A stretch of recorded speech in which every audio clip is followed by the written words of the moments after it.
This story is titled My Entitled Family Bragged About Getting My Great Uncle's Money, but he only put me in the will now. They are begging me to reconsider. Hey everyone, before we jump into today's video, I need your help. We've noticed the channel is losing some traction, and subscribing is one of the best ways you can support us. It's quick, free, and it helps us keep bringing you awesome content. Your support means the world. Let's keep this channel growing together. Thanks so much. Now let's start the video. Alright. So here's the video. My name's Sam, 24 male, and I've pretty much been the odd one out in my family for as long as I can remember. Not because I'm struggling or anything, I actually have my life together pretty well, but because I've never fit into their little mold of what success should look like.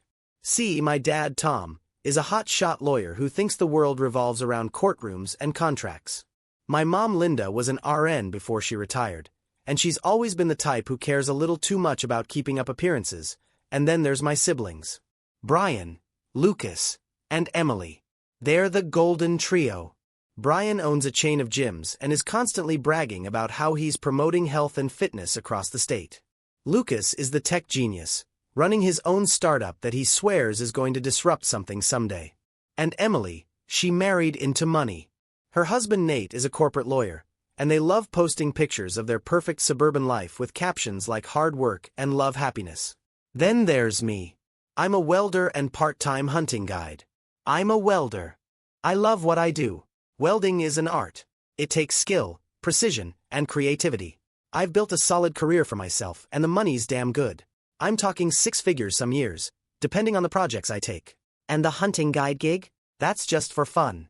It's not about the money, it's about being outdoors and sharing something I'm passionate about. But try telling that to my family. To them, I might as well be flipping burgers at a fast food joint. My mom, bless her heart, loves to ask, when are you going to stop playing with metal and get a real job? As if I'm sitting in a shed hammering tin cans together.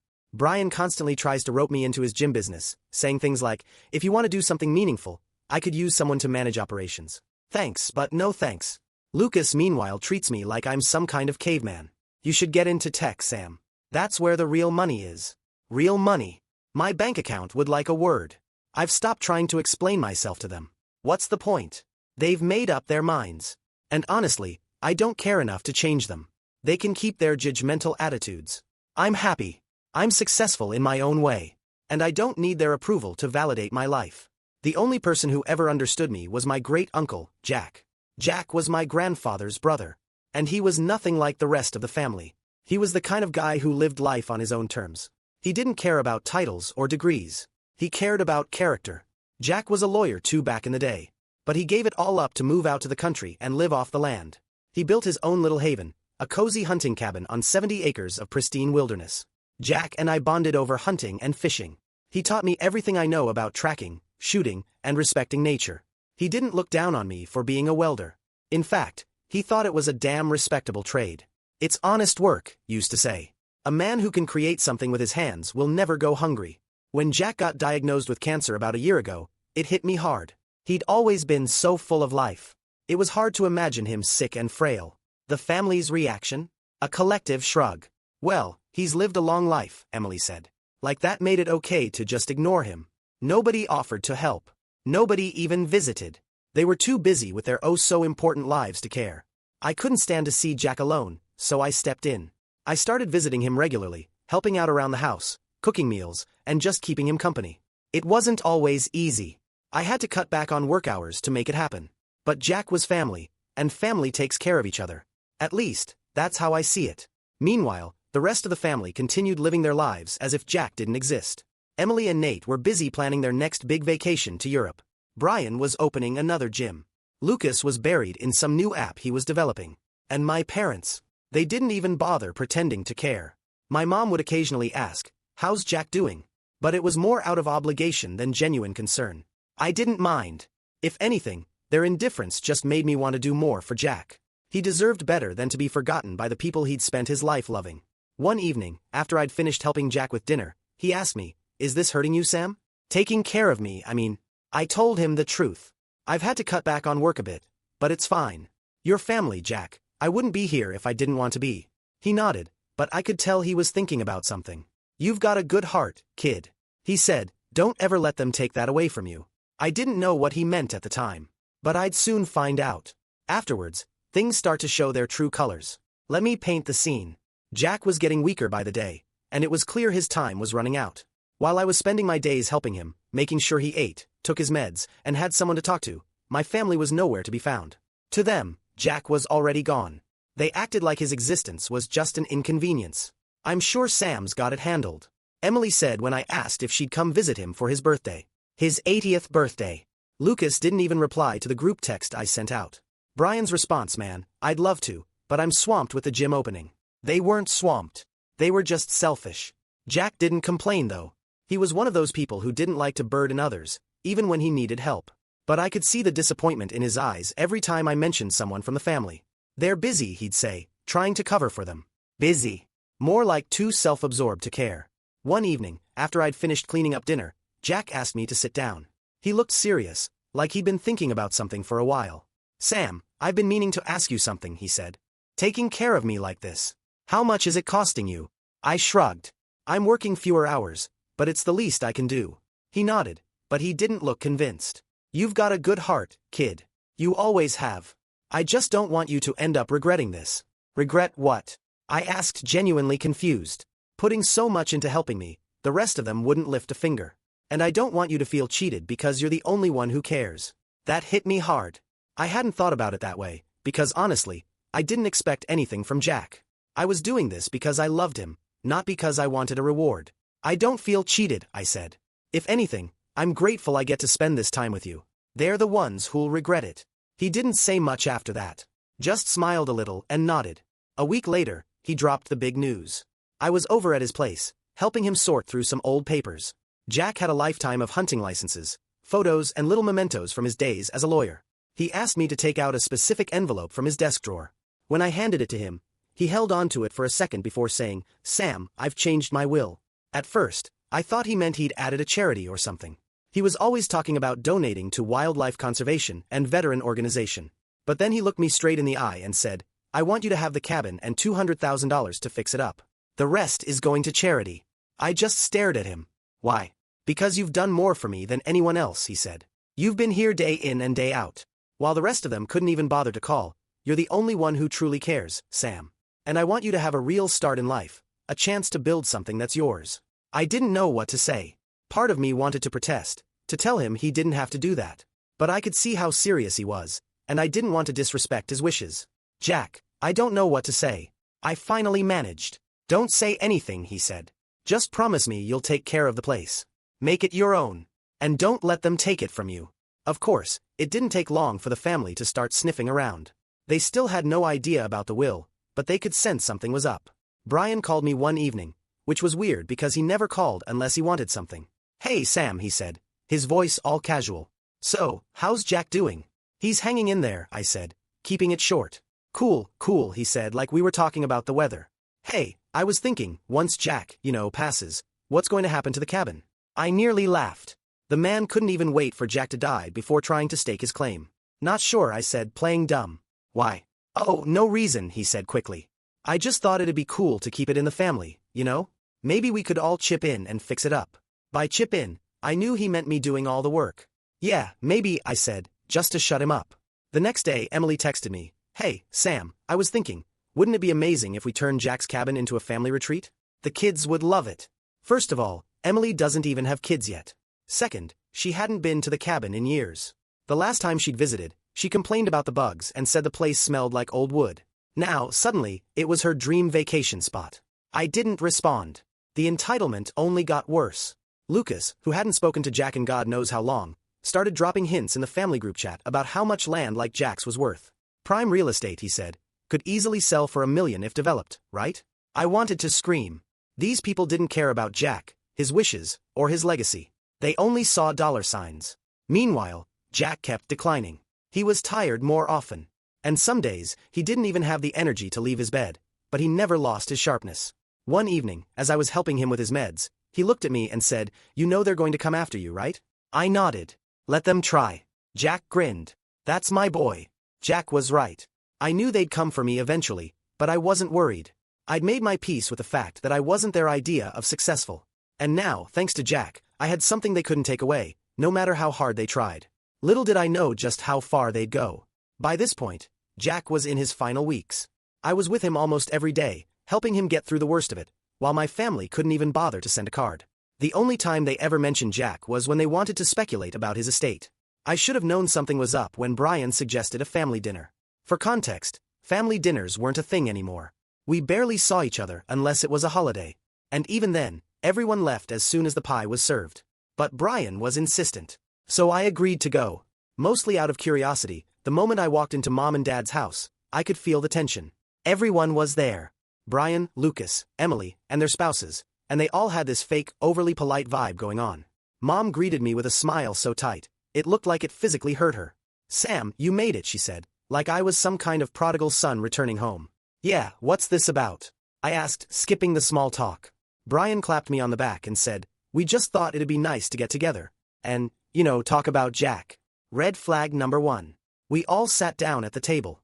And for the first 10 minutes, it was nothing but awkward chatter about work, vacations, and whatever new nonsense Lucas Tech Company was up to.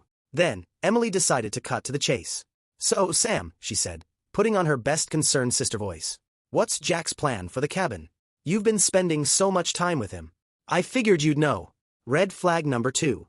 I shrugged. He hasn't really said. Well, Brian chimed in. It had made sense for us to keep it in the family, don't you think? Maybe we could use it as a vacation spot, like a family retreat. "Yeah," Emily said. Her eyes lighting up. I was telling Nate that the kids would love it. They could grow up surrounded by nature. It'd be such a great legacy for Jack. "Your kids aren't even born yet," I said, unable to stop myself. Emily glared at me. But before she could respond, Lucas jumped in. "Honestly, I think we should sell it. That land is worth a fortune. We could split the money and invest it in something worthwhile." "Split it?" Brian scoffed. "Why would we split it when I've got a business that could actually use it?" Jack would have wanted it to go towards something meaningful, like expanding his gym empire. I couldn't believe what I was hearing. They were fighting over the cabin as if Jack was already dead. "I don't think Jack would want it sold," I said, trying to steer the conversation away from their greed. Brian leaned back in his chair, smirking. "Come on, Sam. What are you going to do with it? Weld up a hunting blind? Let's be realistic here." I wanted to punch him. Instead, I just said, "Jack hasn't made any decisions yet. You should probably talk to him if you're so interested." After that dinner, their entitlement went into overdrive. Brian started calling me almost daily, always with some new idea for the cabin. "Sam, I've been thinking, what if we turn the cabin into a rental property? We could make a killing renting it out to tourists during hunting season. I'd handle all the logistics, of course. And you could do the repair since you're so handy." Translation. He'd profit while I did all the work. Then Emily sent me a text. "Sam, we really need to talk about Jack's estate. The cabin is too important to let it sit unused. Call me ASAP." When I didn't respond, she followed up with another text. "This isn't just about you, Sam. It's about the family. Stop being selfish."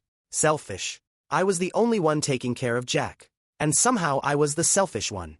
A week later, Emily and Brian showed up unannounced at Jack's house. I was there helping him sort through some old photos when I heard the knock on the door. Jack was too weak to get up. So I answered it. And there they were. All smiles and fake concern. "Hey, Sam," Emily said, holding a container of cookies like she was trying to bribe her way in. "We thought we'd stop by and see how Jack's doing." I didn't buy it for a second. But Jack was always gracious. Even when he knew people had ulterior motives, he invited them in. And for the next half hour, they put on their best loving family act. "Jack, you're looking great," Brian lied. "Is there anything you need? Anything at all?" Emily added, laying it on thick. Jack just smiled politely and said, "I'm fine, but thank you for stopping by." Then Brian, who apparently couldn't help himself, said, "We were just talking about the cabin the other day. It's such a beautiful property. Have you thought about what's going to happen to it?" Jack gave him a sharp look. "I have," he said, his tone making it clear the subject was closed. That didn't stop them. After they left, Emily sent me a text. "Jack's really starting to decline. We need to start planning for what's next. Let's meet soon to discuss." Discuss? Discuss what? She didn't care about Jack's health. She just wanted to know how much she could get out of him before he passed. The entitlement hit its peak when Lucas posted in our family group chat. "Does anyone know if Jack has a financial advisor? We should make sure his estate is being managed properly." I almost threw my phone across the room. They weren't even pretending to care anymore. Jack was just a pile of assets to them. And they couldn't wait to divvy him up. That night I told Jack about their antics. He laughed, shook his head and said, "Let them talk. They'll get what they deserve soon enough." I didn't know what he meant at the time, but I'd soon find out. Jack passed away on a quiet morning, with me and his dog Maisie by his side. He'd been fading for days, and I think he knew it was time. His last words to me were, "Don't let them ruin what's yours." That stuck with me. Jack had spent his final months ensuring his legacy would go to someone who cared. Someone who would honor it, not squander it like the rest of them would. As much as I was grieving, I didn't have the luxury of wallowing for long. The will reading was scheduled for the following week. And let me tell you, I was not looking forward to it. My family had been circling like vultures for months, and now the feast was finally here. Or so they thought. The day of the will reading, I showed up early, mostly to mentally prepare myself. Jack's lawyer, Mr. Nelson, greeted me with a firm handshake and a knowing smile. "You ready for this?" he asked. "Not really," I admitted. He chuckled. "Well, just remember, Jack made his decisions very clear. There's no room for debate." That was comforting. But I knew my family well enough to expect fireworks. One by one, they trickled into the office. Brian came in first, dressed like he was closing some big business deal with his shiny watch and smug grin. "Morning, Sam," he said, as if we were best buddies. Emily and Nate arrived next. Emily already in full drama mode. "This is going to be so hard," she said, clutching Nate's arm like she was about to faint. Lucas showed up last, looking bored and annoyed, like this was some meeting he'd been forced to attend. "Let's just get this over with," he said, plopping down in a chair. Mom and Dad were there too, of course, sitting in the corner like royalty overseeing their court. Mom gave me a tight smile, the kind that didn't reach her eyes, while Dad didn't even bother acknowledging. Once everyone was seated, Mr. Nelson started reading the will. He began with the smaller items. Jack's collection of fishing gear, some antique hunting rifles, and a few personal mementos. Then came the surprising news to my family. "To my great-nephew, Sam, I leave my hunting cabin and the surrounding 70 acres of land, along with $200,000 to renovate and maintain the property." You could have heard a pin drop. Brian was the first to break the silence. "What?" he said, his voice rising. "That can't be right. Jack wouldn't just give all that to Sam." Mr. Nelson didn't even look up. "It's what's written here in the will, Mr. Thompson." "Shall I continue?" Emily, meanwhile, was already in tears. "This isn't fair," she sobbed. "What about my kids? Jack always said he wanted to support the next generation. How are we supposed to carry on his legacy without the cabin?" I couldn't help myself. "Your kids aren't even born yet, Emily. Maybe focus on raising them first before you start claiming Jack's legacy." That earned me a glare. But before she could respond, Lucas jumped in. "This has to be fake. Jack was smart. He wouldn't leave all his assets to one person. There must be another version of the will." Mr. Nelson calmly pulled out a second folder. "This is the most recent and legally binding version of the will, signed and notarized. If you'd like, I can walk you through the process Jack took to ensure there would be no confusion." Lucas shut up real quick. Then came the real shock. The rest of Jack's estate. He'd made it clear that everything else, his investments, savings, and other assets, was to be liquidated and donated to charities he cared about, like wildlife conservation and veteran support organizations. The room erupted. "What the hell is this?" Brian shouted, slamming his hand on the table. Emily was openly sobbing now, and Nate was awkwardly patting her shoulder, like he didn't know what else to do. "He must have been pressured," Emily wailed. "Sam must have convinced him to do this." Mom finally spoke up, her voice dripping with anger. "What did you do, Sam? Did you manipulate Jack into this? There's no way he would have left us out unless you put ideas in his head." I stayed calm, even though my blood was boiling. "I didn't manipulate anyone. Jack made his choices because he knew you didn't care about him. You cared about his money. That's why you're also mad right now." That hit a nerve. Brian stood up, towering over me like he thought he could intimidate me. "You don't deserve this," he said, his voice low and threatening. "You didn't even care about Jack until there was something in it for you." I couldn't help but laugh. That's rich coming from the guy who couldn't even visit Jack once in the past year. Don't talk to me about who cared. The rest of the reading was a blur of angry outbursts and passive-aggressive comments. By the time it was over, I was exhausted but oddly satisfied. They could scream and cry all they wanted. It wouldn't change the fact that Jack's decisions were final. As we were leaving, Mom cornered me near the door. "You've torn this family apart," she hissed. "If you had any decency, you'd share the inheritance. Jack would want you to." I looked her straight in the eye and said, "If Jack wanted that, he would have written it in the will. But he didn't, did he?" She stormed off without another word. The family didn't just want the cabin for sentimental or symbolic reasons. There was a financial motive driving their desperation. What none of them had openly admitted was that the cabin's land had significant development potential. Over the years, the area surrounding Jack's property had become a prime location for upscale vacation homes and resorts. Developers had already approached nearby landowners, offering sky-high prices to purchase acreage for new projects. The 70 acres Jack left me were one of the largest untouched parcels in the region, with stunning views, access to a creek and proximity to a growing tourist town. Word had spread in the community that the land could fetch upwards of $2 million if sold to the right buyer. Brian, Emily, and Lucas weren't just seeing a cabin. They were seeing dollar signs. I knew this was only the beginning of their schemes and tantrums, but I was ready for whatever came next. Jack had trusted me to carry on his legacy, and I wasn't about to let him down. For the next few weeks, I was bombarded with calls, texts, and emails from every single one of them. It didn't matter how many times I told them no, they were relentless. The first incident happened at the cabin itself. One day, I came home from work to find my doorbell camera blinking with notifications. When I checked the footage, there they were. Mom, Emily, and Brian standing on the porch, trying to get inside. Mom was peeking through the windows while Emily tugged at the doorknob. Brian, always the opportunist, was inspecting the side door like he was planning to break in. "Don't touch anything," Mom said sharply. "We don't want him to sue." I couldn't believe it. They had actually driven out to the cabin while I wasn't home, thinking they could, what? Claim squatters' rights? Steal something? I called Mom immediately. "What the hell were you doing at my house?" She didn't even bother denying it. "We were just looking around," she said. Like that made it okay. "Jack's cabin is part of the family, Sam. You don't have the right to keep us out." "It's not part of the family," I said. "It's mine. And if you set foot on my property again, I'll call the cops." "Sam," she said, her voice dripping with fake concern. "Don't be like this. We're just trying to do what's best for everyone. You're being unreasonable." "No," I said firmly. "I'm honoring Jack's wishes. You're the ones being unreasonable."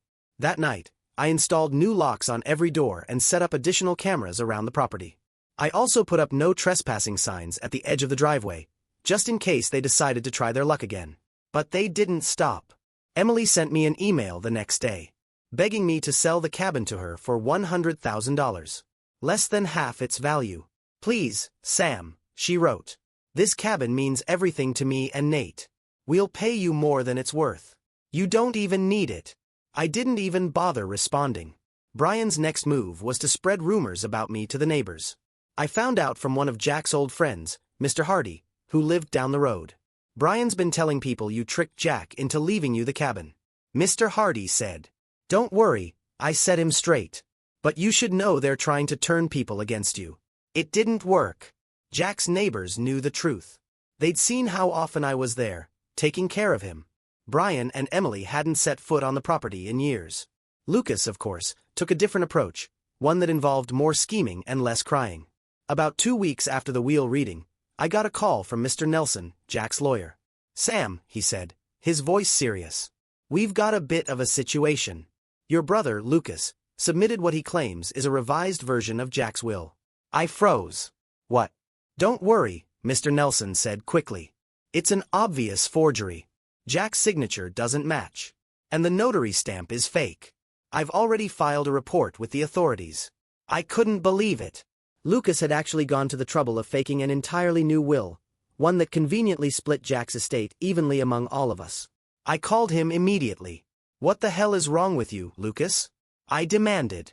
He didn't even try to deny it. "I was just correcting an injustice," he said smugly. "Jack would have wanted the family to share everything. You don't deserve to keep it all to yourself. Jack made his wishes clear." I snapped. "You're just mad they didn't include you. It's not fair," he shouted. "You manipulated him, Sam. Admit it." I hung up before I could say something I'd regret. The next day, Lucas learned what happens when you try to tamper with legal documents. Mr. Nelson had followed through on his promise. And Lucas was officially under investigation for forgery. Apparently, when you fake a will, it's not just frowned upon. It's a felony. I got a call from the investigator assigned to the case, asking if I'd be willing to cooperate. "Absolutely," I said without hesitation. If Lucas wanted to play stupid games, he could win some serious consequences. A few days later, Lucas called me, his voice shaking with panic. "Sam, you have to help me," he said. I almost laughed. "Help you? Are you serious right now? The police showed up at my house," he shouted. "They're saying I committed fraud. This is insane. You need to tell them it's a misunderstanding. It's not a misunderstanding, I said coldly. You forged a will, Lucas. That's a crime. What did you think was going to happen? You can't do this to me, he yelled. We're family. Funny how you only care about family when it's convenient for you, I replied. Good luck explaining your injustice theory to the judge. Things escalated quickly after that. Lucas was charged with forgery and fraud, and he had to hire a lawyer. He tried to downplay the situation at first, claiming it was just a family dispute. But the evidence was damning. The fake will was laughably bad. Jack's signature looked like it had been traced. And the notary stamp was something Lucas had printed off the internet. Even the dates didn't match up. It was a complete amateur job, and the authorities saw right through it. During the investigation, they found emails Lucas had sent to a shady online service offering to create fake documents. One of the emails even said, "Can you make this look convincing enough to fool a lawyer?" That alone was enough to seal his fate.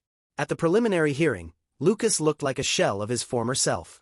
Gone was the smug tech bro who thought he could outsmart me. When the prosecutor laid out the evidence, Lucas's lawyer tried to argue that it was all a misunderstanding. That Lucas was just trying to clarify Jack's wishes. The judge wasn't buying it. You don't clarify a will by forging signatures and faking legal documents. The judge said bluntly. Lucas eventually took a plea deal to avoid jail time. But it came at a steep price.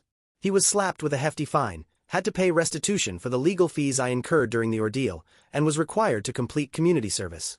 On top of that, his reputation was in shambles. Word got out about the case, and his startup lost investors. The rest of the family tried to rally around him, blaming me for taking things too far. Did you really have to involve the police, Sam? Mom asked, during one of her many guilt-tripping calls. Lucas is your brother, I said firmly. He's lucky he didn't end up in prison, but he was just trying to fix things. She insisted. No, I snapped. He was trying to steal from me. Stop making excuses for him. They didn't like that answer, but I didn't care. By the time it was all over, Lucas was a broken man. He tried to rebuild his business, but his reputation was so tarnished that most of his clients had moved on. He even had the nerve to ask me for financial help at one point, claiming he needed just a little support to get back on his feet. Not happening, I told him. You can figure it out on your own, just like I've been doing my entire life. He hung up on me and I haven't heard from him since. Watching Lucas face real consequences was oddly satisfying. For once, the golden boy of the family couldn't weasel his way out of trouble. He'd always acted like he could do whatever he wanted without facing the repercussions, but not this time. By this point, I was done playing nice. I filed a police report for the attempted break-in and let the family know in no uncertain terms that I was done entertaining their nonsense. Don't contact me again unless it's through a lawyer, I told them. Mom called me a selfish traitor. Emily cried about how I was tearing the family apart. Brian accused me of ruining Jack's legacy. And Lucas, he threatened to sue me, even though his forgery attempt had already backfired spectacularly. Through it all, I stayed calm. You should have respected him while he was alive if you wanted to be part of it. I said every time. By the end of the month, I had completely cut them off. Their numbers were blocked and my cabin was fully secured. Let them scheme all they want. They weren't getting a damn thing from me.